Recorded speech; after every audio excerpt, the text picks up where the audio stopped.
want to give another big round of applause.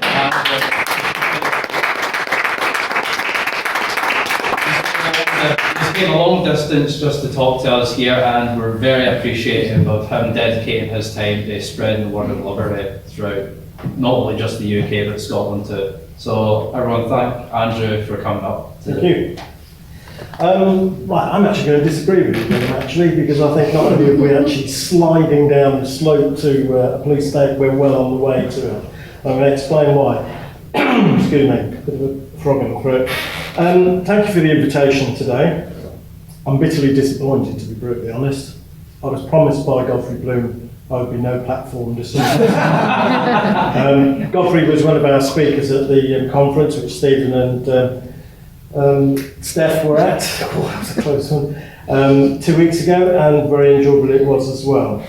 I'm by training, I'm a historian. I've got 2 degrees in history and politics. I thought this would be a really useful subject to actually make a career of and everything else. I'm in construction all over the world, so that's not do anything else. Has anybody read this book? Yeah. Yes. Everybody? No. Yeah? When we founded the party 11 years ago, and we can't even remember what the atrocity was that Gordon Brown had committed that day. But I think it just got to the stage where enough is enough. I was running a blog at the time called Looking for a Voice. It actually achieved number 54 in the hit parade of blogs at the time. And I just said, has anybody got, I've just had enough of this. Does anybody want to form a Libertarian Party? Next morning I flipped on the computer, there was 500 people said yes, yes, yes, yes. We actually started the process taking names because this was all before the recent legislation and everything else. And by the first meeting we had, when we actually registered with the Electoral Commission, the first meeting in New York, we had 1,200 members. It slid away from that for various other reasons, which I won't go into. But that was the hunger of living under what we call in England the Scottish Raj. It was just one atrocity just too far. We actually managed to raise some money off our first stint to actually send every MP this. Inside was a sticker from we had a different logo then, but there was another logo inside there, and it said, "Dear MP," and literally we just shipped out all these books. We got a massive discount, I think we got 50%. We sent all these books out to various members all around the country and said, send this to your MP, post and pack it, and make sure it comes from you because he has to read it because you're a constituent. And inside it said, this is not an instruction manual. Nothing unusual, but it bloody well was. Literally, we're now 11 years down, and the one signal failure of the Libertarian Party, apart from getting an MEP 2 or 3 weeks ago, I love saying that every time I actually say it, is the fact that the state is growing and growing and growing and not taking any account of law. You're talking about basic principles of law. And I'm actually, please forgive me those who've actually heard this bit of what I'm actually going to say, because I've said it at the SLP conference, I said it at the LP UK conference. Everything is actually focused, and all powers are actually focused in Westminster, the Houses of Parliament. And I have so many arguments with people who talk about freedom, and we've got this, and we've got Magna Carta, and this, that, and the other. Most of the provisions of Magna Carta only ever affected England in southern England, never applied to Wales, never applied to Scotland, never applied to Ireland. So every time anybody starts beetling on about Magna Carta, I just shoot them down in flames. Equally, anybody starts going on about the Declaration of Arbroath, lovely, nice declaration. I equate that to the Declaration of Independence in America, but it's not a constitution. So this is what I'm actually going on to lead through next. We are one of 5 countries that does not have a written constitution and a constitutional court. Unless Westminster is held to account by a court, it can do what the hell it likes. It can send short little Englishmen from Somerset, can be rounded up and shipped off to a concentration camp, and it's legal.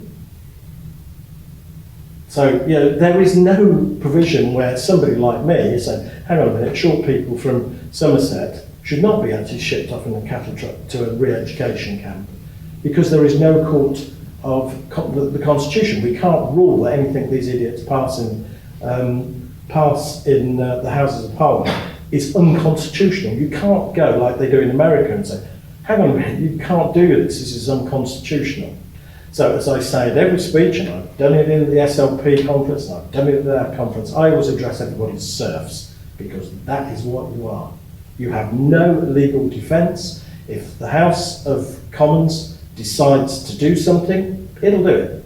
600 people are the only people that actually count. And this is the reason why we talk about basic principles of law in England and basic ones in Scots law and Irish law and the rest of it. For my part, they don't exist unless you actually hold the people, their toes to the fire, and actually find out what they're doing is constitutional or not. And if you haven't got a constitution, you're on shaky ground. We share our lack of constitutional rights with one other country in particular, which I'm pretty ashamed of, having worked out there and seen what the net result is, and that's Saudi Arabia. It's an absolute monarchy. And if you actually examine the way our constitution works, or lack of one, it's exactly the same. You have approved appointees who surround the royal family, who are not accountable to you, me, the electorate or anything else. They're appointed. And I wish I'd had a bit more time to actually note down what I actually consider the real government of this country. And I'm including Scotland and all the Manx and everything else.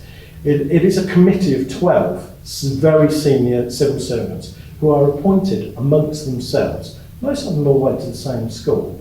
And the only person that they show any not allegiance, that's not the word, because they're appointed and they just get the monarch just to sign a bit of paper and say, yes, you're a member of this committee. This summer, when Brexit was just going through the roof, there was all sorts of problems, this committee, in effect, sent all the MPs home. And as I think it sent them all on holiday 3 weeks early. Now that just jumped out of the newspaper at me, is the fact that the civil service was instructing the executive, not the other way around.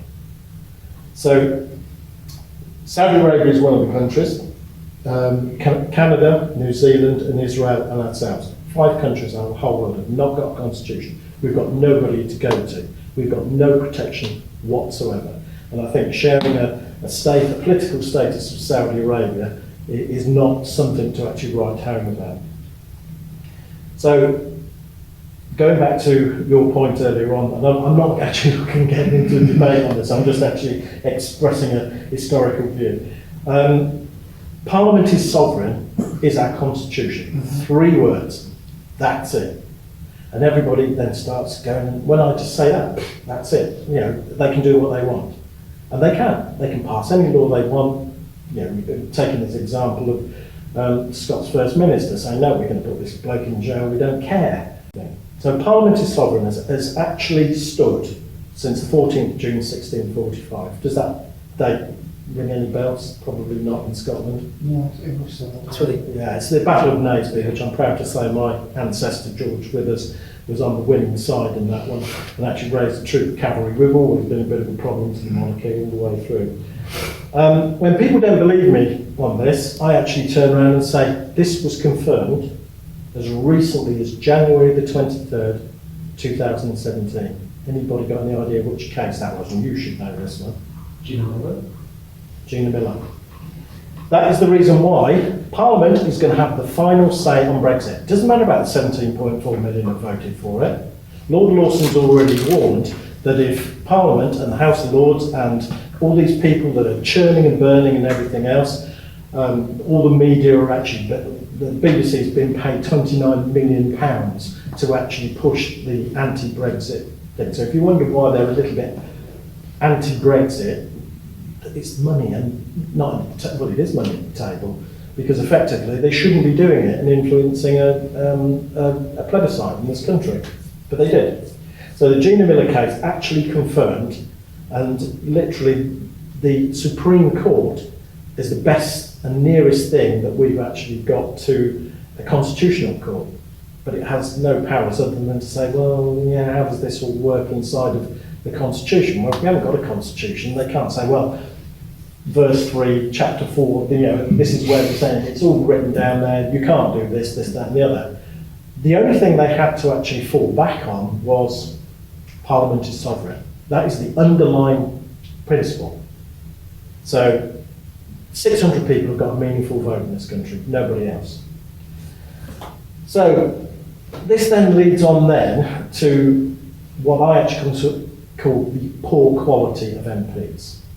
This then gives us a major problem in as much as the quality of MPs, some of them who can't add up, and know who I'm actually talking about. Others just say the most ludicrous things I've ever actually heard of, because something must be done. Very much like the First Minister was actually saying, something must be done to actually, there's a public outcry, we've got to do this. So we've actually then got a very, very poor quality of what I call MPs, who should be holding the civil service to account for what they do. So we are actually lumbered, please forgive my ignorance, in Scotland for general elections, you've still got the Firstpastthepost system. Mm-hmm. Right. Well, that is for UK ones, right? Yeah, for the Westminster Parliament. So, I mean, it's such a mess, and you've got PR in Ireland, you've got PR for the Scottish Parliament, I understand, you've got PR for the UK Parliament. But for Westminster, where the power lies among 600 people, it's first past the post, where you can actually have, and I would argue, a reign of terror and a landslide win with about 27% of the vote. I actually produced at our conference, not this one, the one before that, I actually bored everybody to death with actually showing that some seats in this country have not changed hands in 50 years, since 1951. There are others, and I think the figure is that something like 48% are safe seats.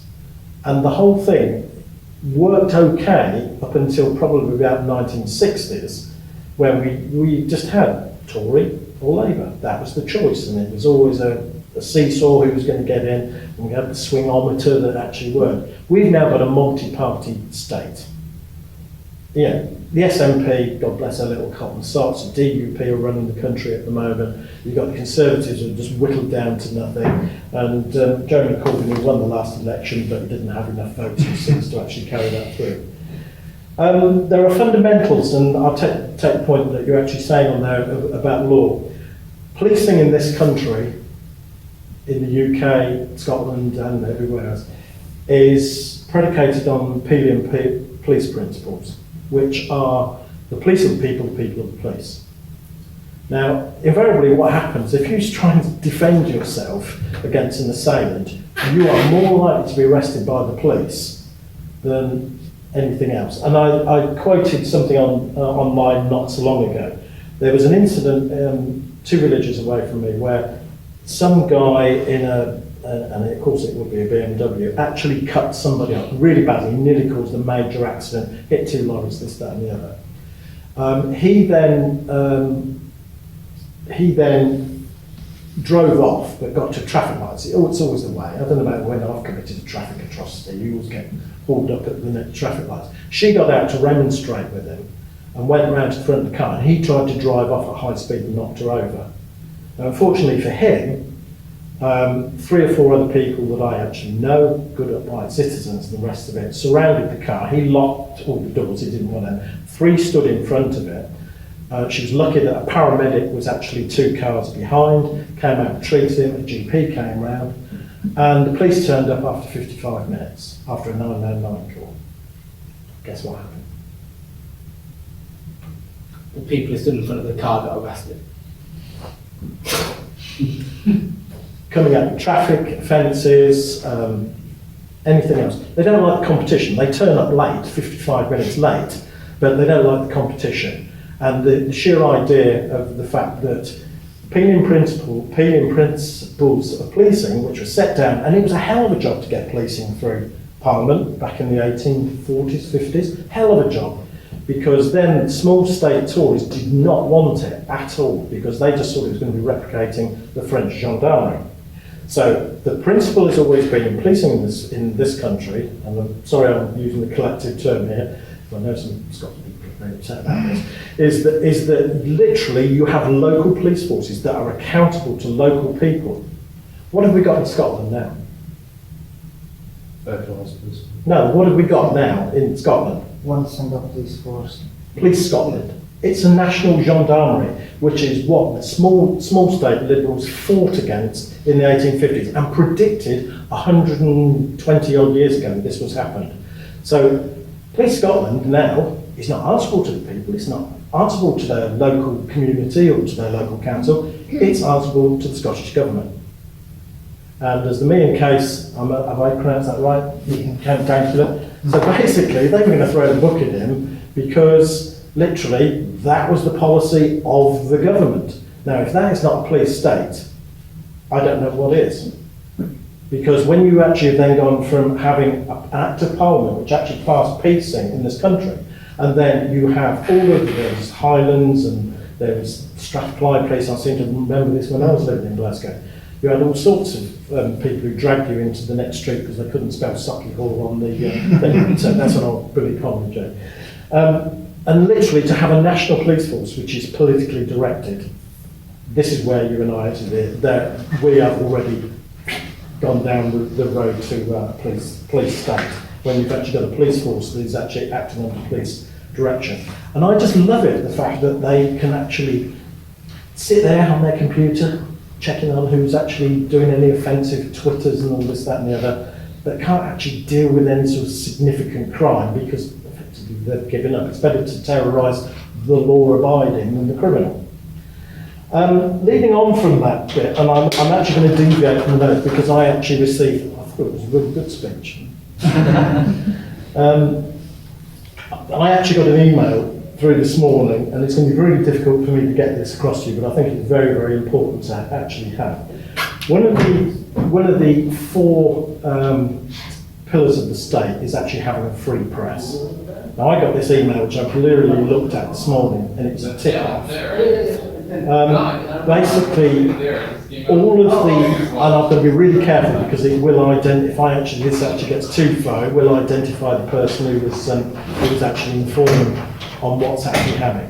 There is such a thing as a government media controller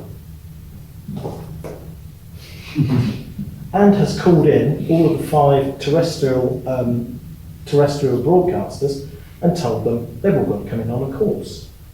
And anybody looking to get a job after university in the media? No? Okay, that's good. Because if you have, quickly get on your Facebook, delete everything to do with Islamophobia, anything that is against feminism, anything that is against racism, because you will not get a job in any of these organisations. We are going what one of my colleagues called Form 1936. Now, I shouldn't have actually been saying this, but I just think it was well worth sharing with this small gathering that literally now we have actually got slid to this state now where the Ministry of Truth has arrived, and literally you can't go and work for that organisation unless you are sound. So there's no diversity, there's no reflection of view, and this organisation repeatedly breaks its mandate and the reason it's allowed to tax us. I can't think of anybody amongst I gave them watching anything that puts out 5-10 years ago. Literally, it was a trusted organisation. It is not a trusted organisation anymore because there is a book out, and I really wish I could actually remember the name of it. It actually details the way the BBC behaved through the whole of the Brexit campaign. They had money from Europe, £29 million. They had all the media on their side. They had the Treasury chucking, was it 9 or 10 million quid at that leaflet that went out. And then afterwards, they started complaining about the Leave campaign, which was operating on a shoestring, had actually been overspending by something like £1 million or something. But they'd outspent 10 times the amount and broken every electoral roll law going. But literally, it actually got up to, I think it actually got to court, you remind me, I think it actually got thrown out. I think that, because I think they were going after a couple of organisations, although there was a lad of 23, I think he's actually still trying to fight off a £1 million fine. So, anybody else remember, I mean, the state, once Brexit happened, this is the beauty of the civil service. is that once Brexit had actually been declared, and which shocked BBC, because I'll never forget that morning, anybody actually remember the phrase bonfire of the Quangos? Yeah, never happened, because the civil service is still growing, because literally, although the official civil service is actually coming down in numbers, all the Quangos are just exponentially growing, and also they're adding on what I call fake charities, because some of these charities now have senior staff earning 250,000, 300,000 a year, and some of the figures, I've worked out in Africa and I've actually seen some of these jokers coming out there. They stay in the best hotels, they've got the best cars and everything else. So you've got Quangoocracy actually going on. So literally, you don't necessarily have to go into government to have an influence on policy. You can just go into a Quango which writes the policy for you. This leads me on quite neatly onto who is the real leader of this country, and it's actually Sir Jeremy Hayward. He's the only unelected person who sits at the right hand of the Prime Minister in Cabinet. He's got a perpetual seat, and he actually decides if there's a hung Parliament or balance of power, he actually decides who to recommend to the Queen. Him, nobody else. He's combined the role of Cabinet Secretary and his army of 400,000 civil servants. He's combined the two roles. Sadly, and I wouldn't wish this on anybody, he's now suffering from cancer, so he'll be stepping down. And I will put 50 quid on this table now that the guy who's actually running the Brexit response will be the next Cabinet Secretary. I'll lay 50 quid on him now, because you can see all the media all coming out now, giving profiles of him. So he's been ushered in. Now, if you actually want to know how this country is run, read some of the books by Steve Hilton, who was David Cameron's SPAD, special advisor. They've been good friends since university, but he did have a tendency to pad around number 10, wearing no shoes, socks, wearing shorts and a t-shirt. So Jeremy Hayward, being a bit old school, took a bit of a dim view of all this sort of stuff, but he was coming up with fresh ideas all the time. But when it actually came to a complete meeting of heads on this, Cameron was not stupid. He knew which one he'd got to keep on side. So Steve Hilton was out the door. He went off to California, went off to the USC, and then came back basically to stick the boot in over Brexit. He was one of the principal advisors on that. But read one of his books. On a Monday morning, they reviewed the Sunday papers in number 10. And he worked out, and it's in writing in one of his books, and I will try and dig out the book for you, that less than 30% of the stuff that coming out there was initiatives by the elected government of the country. And don't forget, this is a government that's probably got in with 27% of the vote under Firstpastthepost. 30% of it was actually being generated by the civil service. They were making it up on the hoof. So literally, you've actually got the shadow government in the background. 30% of all initiatives that were announced on the Friday to get into the Sunday papers never came from government. Came from the civil service. They're the ones boiling up all the laws. They're expanding their job, and there's nobody to stop them. There is no constitution, there's no constitutional court. They've overstepped their powers over and over and over again. And because the way that civil service is organised, it's organised like a military affair. There's ranks all the way up in, and you only can come in if you actually have got into the officer class, if you're part of the right family, and this, that, and that. And it's medieval, the way they're going on. In fact, it's probably something out of the 18th century. So when you've actually got what you call fundamental laws of England, Scotland, Wales, etc. being overturned, they're not being overturned by the government. They're being overturned by an organisation that is no longer under control by the government. Now, when you've actually got when we went to war over dodgy dossiers, I mean, who the hell, I'll put my hand up first, thinks that both Blair and his press secretary, who's now Alistair Campbell. I'm sorry, if you're going to send black African leaders who have committed the same invasions, killings and bombings, why aren't those two there? Why are they above the law? Because we're on the winning side? I'm just absolutely staggered that if we've got a law that actually says people who commit crimes, and I think the charge sheet at Nuremberg was quite simple for all senior Nazis. waging war against the sovereign power. That was it. They went to the gallows for that. I mean, all that's happened to Tony Blair is that he's not going to get knighthood. And I just think that's absolutely pitiful.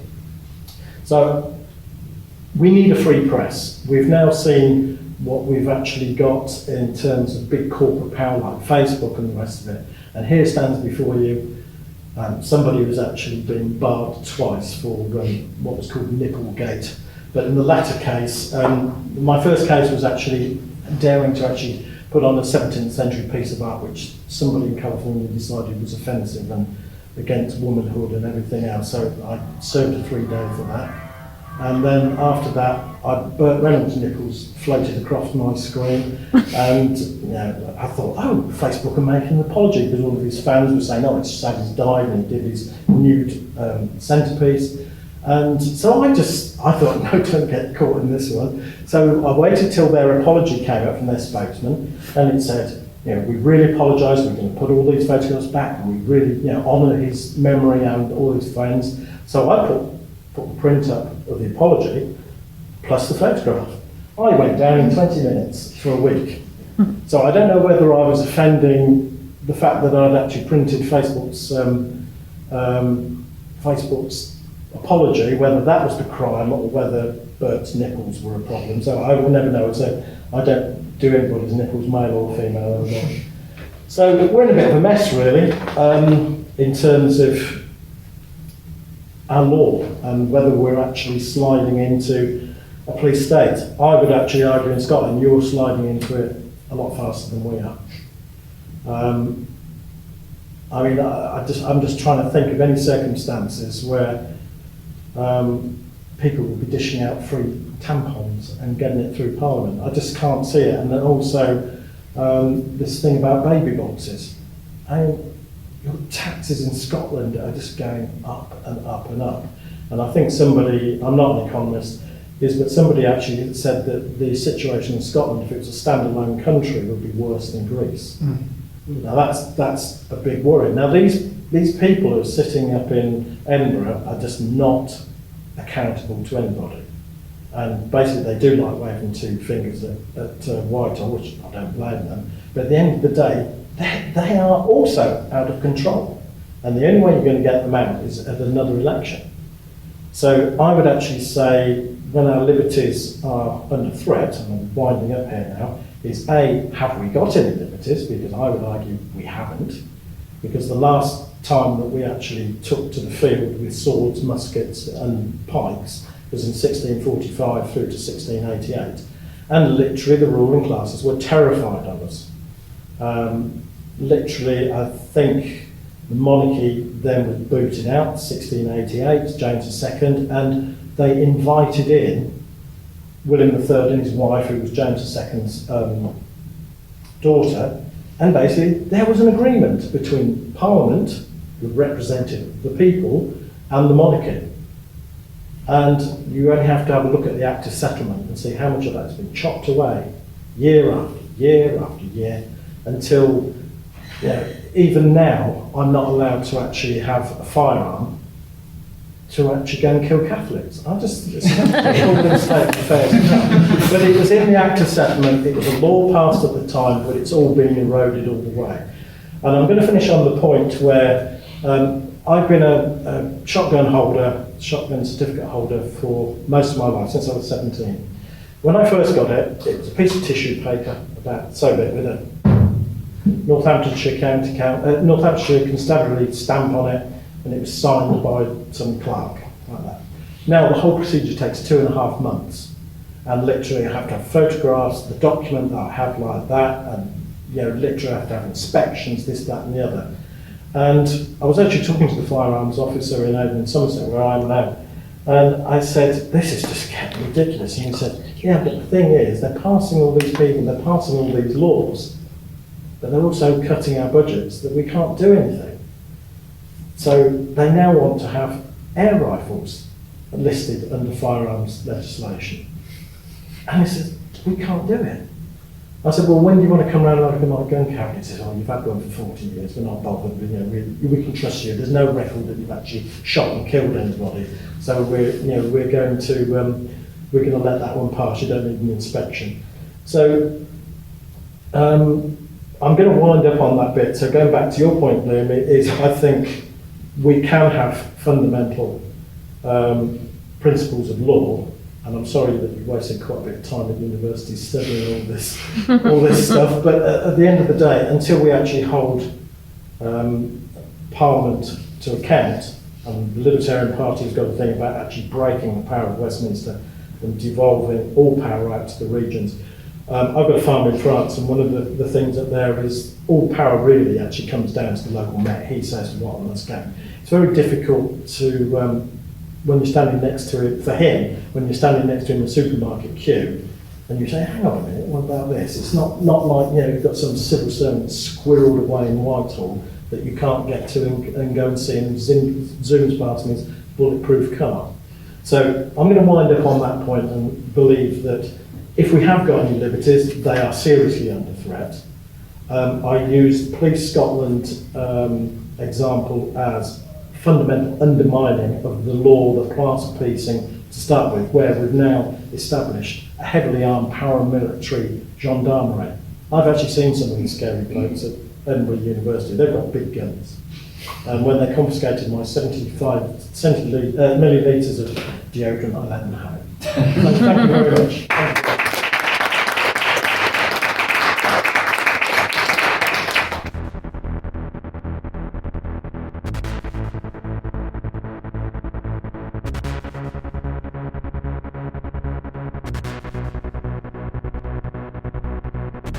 Time is precious, but what do I know?